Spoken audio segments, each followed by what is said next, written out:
Hi everyone. So we are now on quarter number 2 or quarter 2 module number 4 for our topic for this day. It's all about proving theorems related to chords, arcs, central angles, and inscribed angles.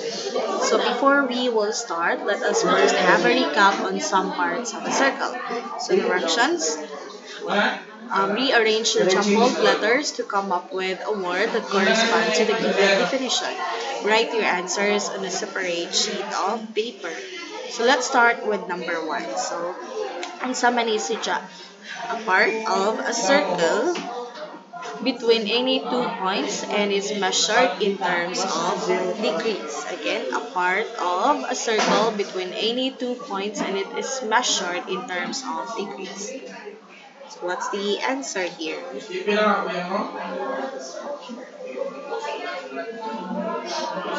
The answer is okay. So if you already have the answer, so you can just say it loud. So ato lang po gyapon ni answer. So the answer here is arc. Again, the answer is arc. Next, wait lang. Next, a line segment that has its endpoints on the circle. A line segment that has its endpoints on the circle.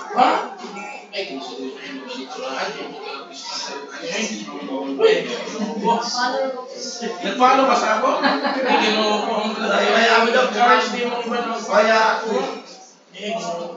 Okay, the answer for number 2 is chord. Number 3, a chord that passes through the center of the circle. The answer here is diameter. Number 4, it is angle whose vertex is at the center of a circle and whose sides are radii of a circle. The answer is central angle. Number 5, it is an angle whose vertex lies on the circle and its sides contain chords of the circle. So what we call this angle? It's called inscribed angle. Okay, so our lesson for this day is all about, this is lesson number 1. It's all about theorems related to chords, arcs, and central angles. Let's start first with the congruent circles and congruent arcs. So congruent circles are circles with congruent radii. Okay, congruent circles are circles with congruent radii. Okay. So, example, this line XY here, see line XY is what we call the radius of circle Y. And line AB here is also the radius of circle A. If XY is congruent to AB, line AB, sabot sa congruent kay parehas. Okay, they are equal. Then, we can also say that circle Y is also congruent to circle A. So, a circle is congruent if naatay parehas na mga radii or radius. Now, let's proceed to congruent arcs. These are arcs of the same circle or of congruent circles with equal measures. Okay? Example, in circle I, there's a circle I here. If the arc TM, kining arc TM nato, is equal to arc KS, then then ang ato TM arc is also equal to RKS. Okay? If our angle pala, angle TM is equal to angle MKS, then our arc TM is also congruent to RKS. So, if circle I is congruent to circle X here, so and arc TM is congruent to RKS, then the RTM is also congruent to RKS and also congruent to RYZ. Okay? RYZ. If congruent ang ilang mga angles, si angle TM, angle KS, and angle X here, or YZ, then congruent po. That means that their arcs are also congruent. Okay, theorems on central angles, arcs, and chords. Theorem 1. In a circle or incongruent circles, two minor arcs are congruent if and only if their corresponding central angles are congruent. Again, in a circle or incongruent circles, duha ka minor arcs mahimo lang siyang congruent kung ang ilang mga corresponding na central angles are also congruent. We all know what is a central angle. Okay, and circle P, since the LPM here, LPM is congruent to OPN. Okay, paano siya naging congruent? Because our angle here is 45. This angle here is also 45. So they have the same angle. Then, we can say that congruent pod ang atong mga arcs. Arc and O is also congruent to arc and L. Next, if circle P and circle C is and angle LPL is congruent to circle C, then angle LPM is also congruent to OPN and also congruent to angle ACB, then we can say that arc LM is congruent to arc ON, and this is also congruent to arc AP. Okay, so mana nga ito mga timailan. So proof of the theorem. Use a two-column proof to prove that the intersected arcs of two corresponding congruent angles from two congruent circles are congruent. Okay? So natay given sa circle U is congruent to circle K. Pasabot, parehas sa circle U o sa circle K. And the angle WUS here is also congruent to angle LKM. So, unsay ato kinahanglan ipakita? I-prove nato that the arc WS here is congruent to arc LM. Okay, let's start here. So, given nato, no, natay proof dire, given nato, kay si circle U is congruent to circle K. And that si angle WUS is also congruent to angle LKM. So, which means that they have the same central angles. So, in number 2, so since in circle U, si angle WUS is congruent to arc WS. Nga naman, because it's a central angle. And when we talk about central angle, this is equal to the measure of its intersected arc. So which means na kung 45 diri, 45 pod ang ato intersected arc. So, and in circle K pod here, natay LKM. Angle LKM here is equivalent to or is equal to arc LM because it's a central angle. So if natay 45, say for example degree here, that is also equal to our arc LM. That's also 45. Number 3. Let's all know the reason about congruent angles have equal measures, no? So when we talk about congruent angles, they have equal measures. So this means that si angle WUS is congruent to angle LKM. And if they are congruent, then we can also say that congruent po si arc WS o si arc LM nato, no? And that means na arc WS is congruent to arc LM. No, two arcs are congruent if they have equal measures. So this is how we show our proof. Next. In theorem number 2, in a circle or incongruent circles, two minor arcs are congruent if and only if their corresponding chords are congruent. Again, if ang ato duha ka circle are congruent, then ang ato mga duha ka minor arcs are congruent if and only if ang ila daw mga corresponding chords are also congruent. So letter A.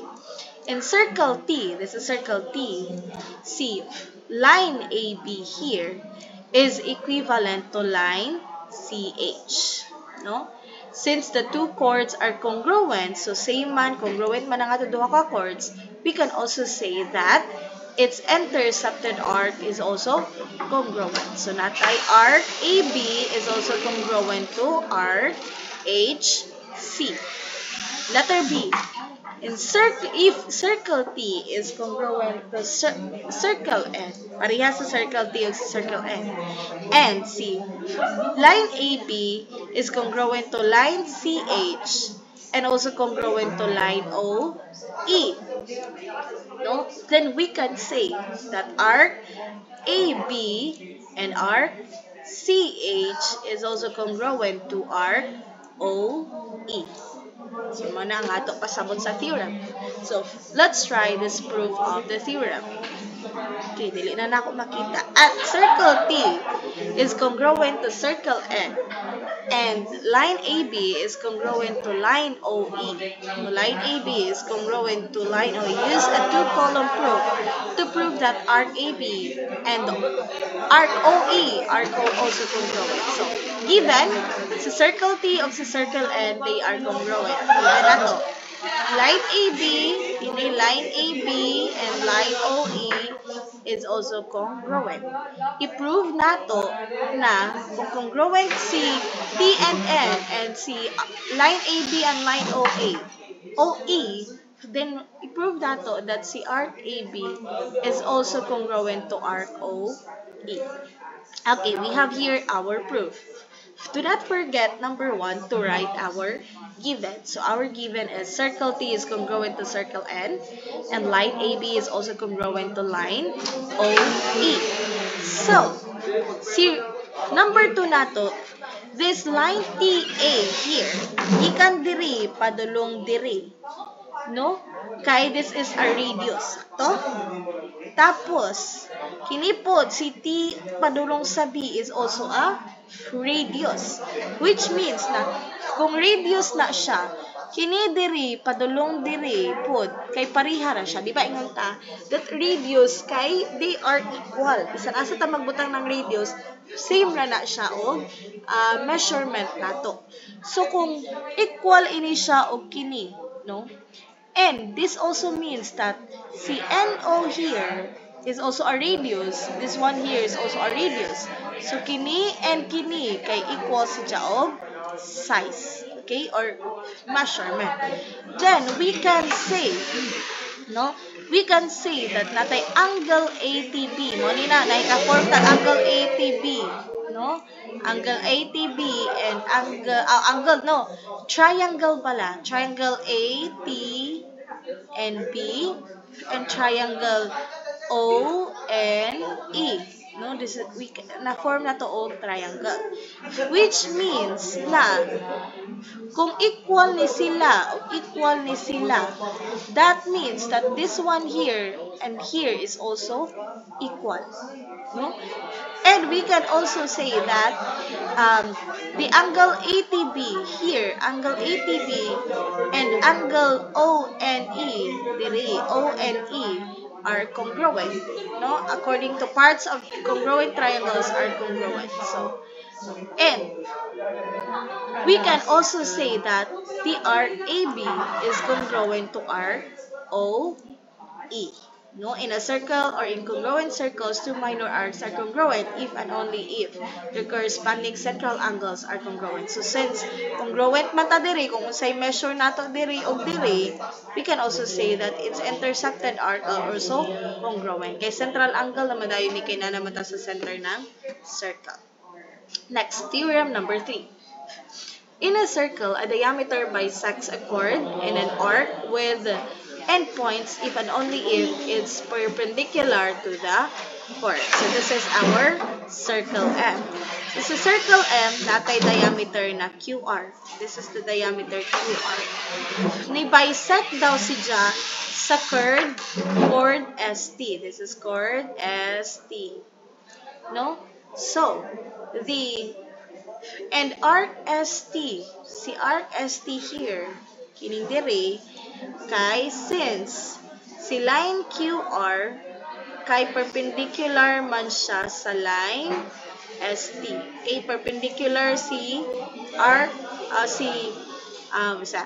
perpendicular daw si QR, line QR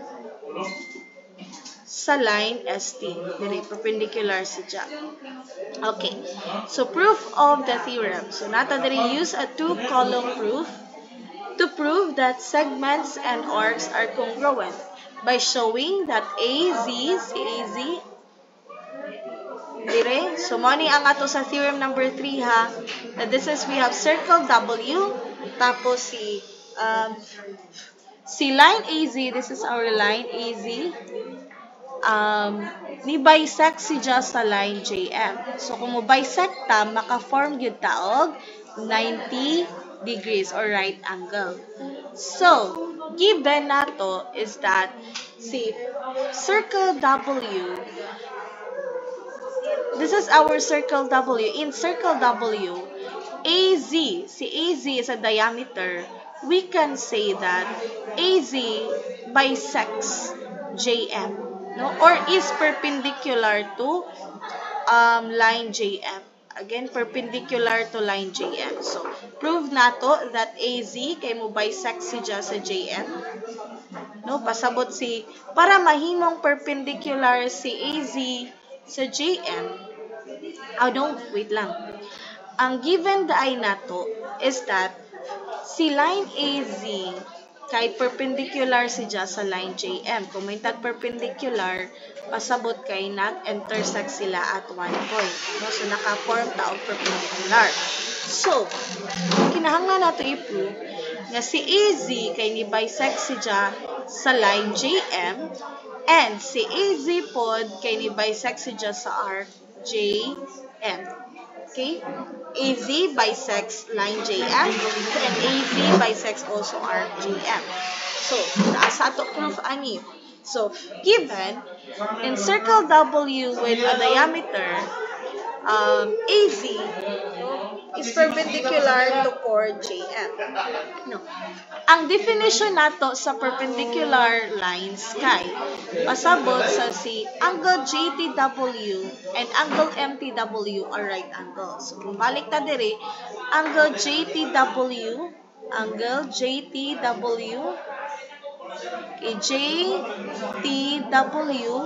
kay maka-form siya ng right angle. So, paggingon, and MTW pod kay maka-form pod siya ng MTW kay form pod siya ng right angles. Mao na ang definition sa perpendicular. Okay? And right angles are actually congruent, no? Pila man day ang sukod sa right angles, di ba 90 degree man. So pasabot na kining diri, nasa naman to. Kining diri nga kuan is 90 degree. This one also here na angle is also 90 degree, which means that the angle here is equal to the angle here. Diha, equal sila og angle which is 90 degree. And kung equal siya, ingon pa diri, radii of the same circle are congruent. Tapos ingon tano, ang radii daw sa same circles are actually congruent. So, si line WJ is congruent to line WM. Hamani. Line WJ is congruent to line WJ, kini diri, padulong diri, is congruent to line WM. So, this one here is congruent to this line here.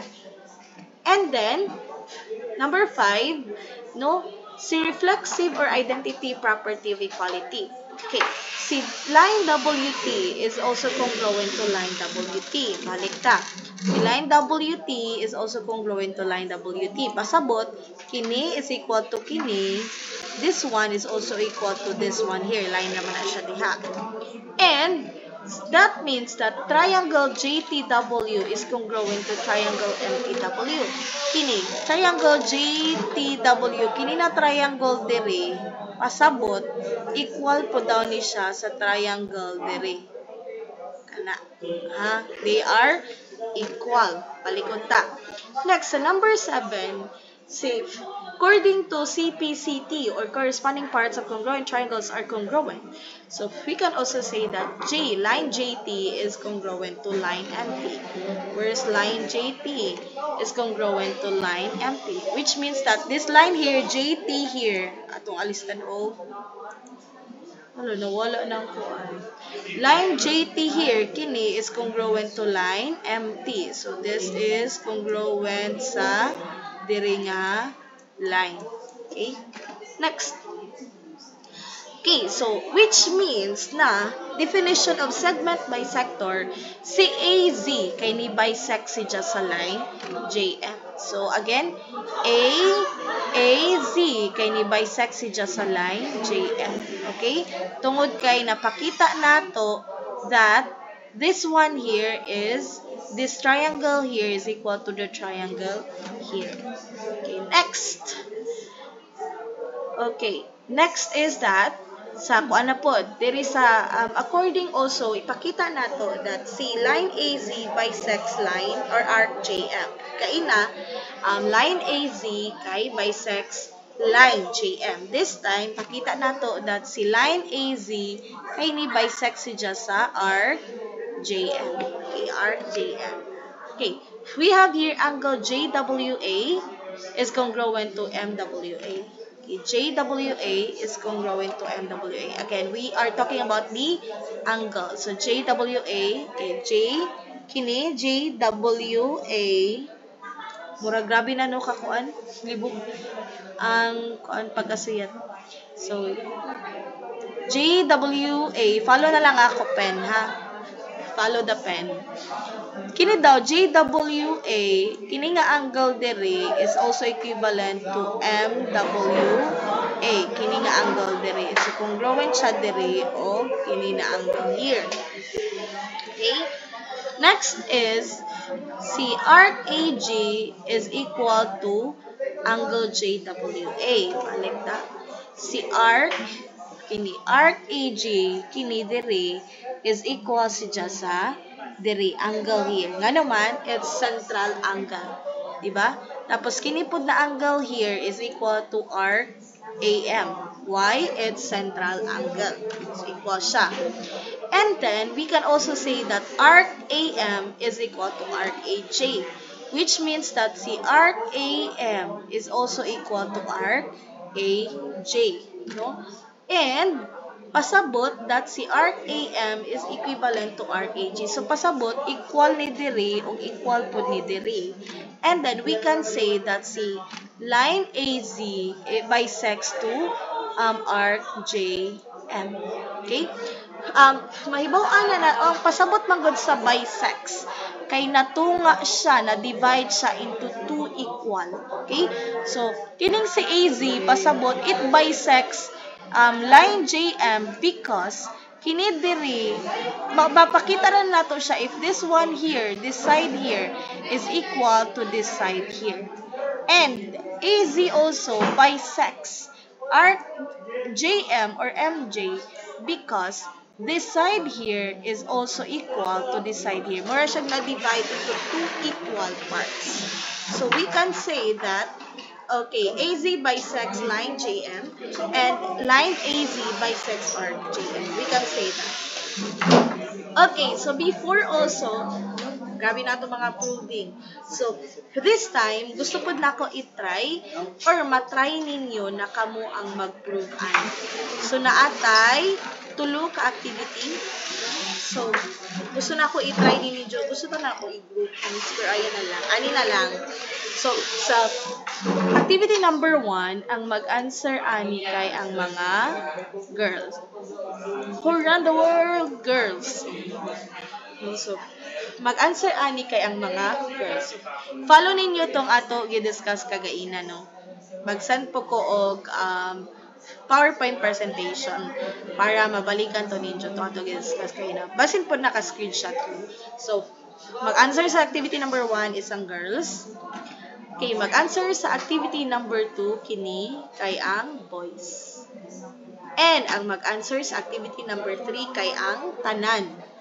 No? So, after ninyo mga nag-answer, kay submit na ninyo si sa ato GC, kay para tomorrow kay, or if napatay time karon, oy, pili na bagan, 30 minutes lang, no, na napamantay sobra na 30 minutes. So, which means, ang 30 minutes ninyo doon, dyan na ihatag sa time na mag-solve ari diri. Para, by tomorrow, magpili tayo nito kung kisa ang maka-check or unsa pa na siya, mapili ko sa one representative sa girls and one representative po sa boys na mag-explain sa ilang mga answer. Tapos, one representative po sa activity number 3 na mag-explain po sa answer nato diri. So, pwede lang ninyo i-follow tong mga proving nato sa previous nato na na-discuss kagaina. Okay? Tapos, tomorrow na dayon sa ni nato i-class. Okay, and that ends our discussion here.